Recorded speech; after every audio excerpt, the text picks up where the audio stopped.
faut absolument mutualiser les capacités militaires. C'est absolument nécessaire.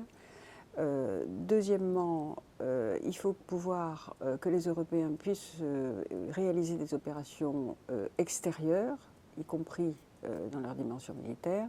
Et troisièmement, il faut vraiment faire en sorte qu'on puisse coopérer, que les industries de défense puissent coopérer. Voilà. Donc, industrie de défense, mutualisation des capacités militaires, parce que les budgets nationaux sont en baisse. Et troisièmement, réaliser ensemble des opérations extérieures, y compris sur le plan militaire. D'abord, il faut progresser sur chacun de ces trois sujets. Il faut des résultats concrets au Conseil européen. Il faut qu'on sorte des proclamations d'intention, des incantations, des objectifs ambitieux qui se traduisent en rien dans la réalité. Donc il faut des résultats concrets dans ces trois domaines. Je pense que c'est plutôt bien parti. Je pense que nous devrions avoir au Conseil européen, jeudi et vendredi prochain, des résultats concrets sur la mutualisation des capacités en matière de ravitaillement en vol, aussi d'utilisation des drones existants, donc des drones tactiques. Je pense que nous devrions peut-être avoir des résultats sur la définition proposée par la France d'une stratégie maritime européenne.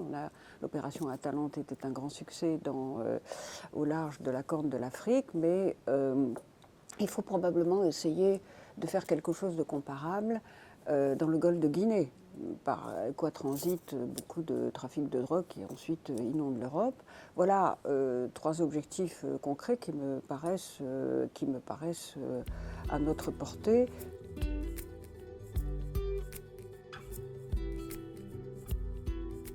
Dans l'immédiat, à ce Conseil européen, sera posée la question de savoir si on ne peut pas mutualiser le financement de ces opérations extérieures qui protègent la sécurité de l'ensemble de l'Europe. Quand on intervient au Mali pour empêcher qu'un État terroriste s'installe, ou qu'on va sauver des vies en République centrafricaine, pour empêcher aussi que le terrorisme ne vienne prospérer sur le chaos, je crois que très franchement, nous agissons aussi pour l'ensemble des Européens. Alors il y a un soutien politique qu'il ne faut pas sous-estimer. Il y a aussi un soutien logistique qui coûte de l'argent aux pays qui nous l'accordent. Donc c'est faux de dire qu'il n'y a pas de soutien financier du tout des autres États européens. Il y a un soutien humain sur place, il y a un soutien financier. C'est vrai qu'il n'y a pas d'hommes qui participent au combat et que le soutien financier pourrait être plus important. Donc la question est,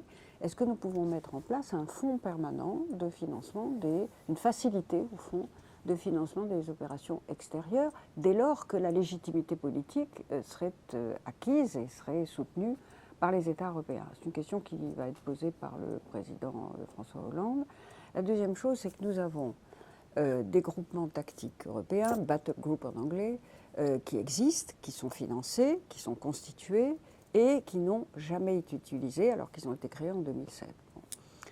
Pourquoi? Je crois qu'il faut se poser la question. Je pense que c'est parce que les règles de leur utilisation sont trop rigides. Est-ce qu'on ne peut pas modifier ces règles de sorte que nous puissions avoir un groupement tactique européen toujours prêt à intervenir, dès lors que les États membres l'accepteraient, bien sûr, et qui pourrait faire la jonction avec les opérations de l'ONU, qui, elles, prennent des mois et des mois à se mettre en place.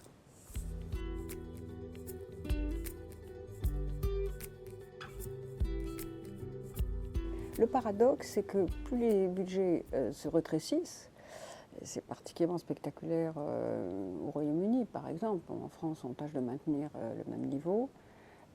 Moins les États se montrent prêts à coopérer. Donc il faut changer ça, absolument. Parce que si, en raison de la réduction des moyens budgétaires, nous n'avons pas davantage de coopération sur nos capacités militaires, alors nous sommes menacés de déclassement stratégique.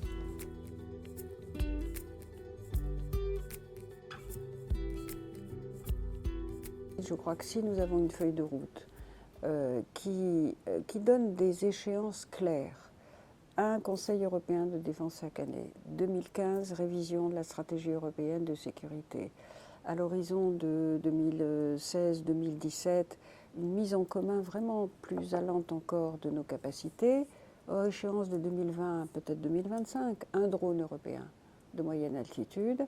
Là, je crois que nous avons quelque chose de substantiel. Si, de surcroît, nous arrivions à vraiment mieux nourrir, redéfinir le partenariat euro-américain dans ces années, qui est indispensable, évidemment, et à bien répartir les responsabilités respectives de la Commission et des États membres en matière d'industrie de défense, notamment, je crois qu'on aurait fait du très très bon travail.